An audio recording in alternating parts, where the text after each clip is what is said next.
teman-teman, saya sekarang bersama dengan Bapak Peter Tandililing.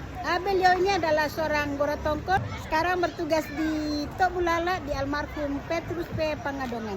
Petrus Tawang Pangadongan, lamay tongkonan kamiri ng panang di Merah.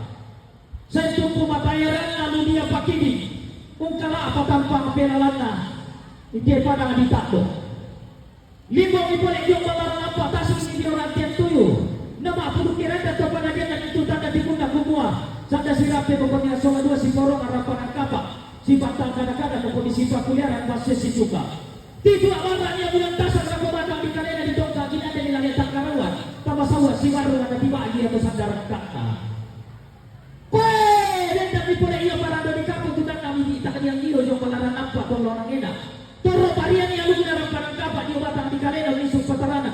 Sangka pasir si Suka dia tonton to batangna. Petrus Tawang Pangadongan si Sosa Ludia pakini.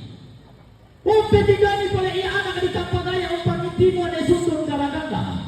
Anda dari di sana. So edi. Kesana ni pasang indo lagu batang di kalena dengan tiba agan kenambe elago tonton to batangna. Isa mo niya, Papa Analedi. Apa ini Papa Analedi? Ia to manuang ang matek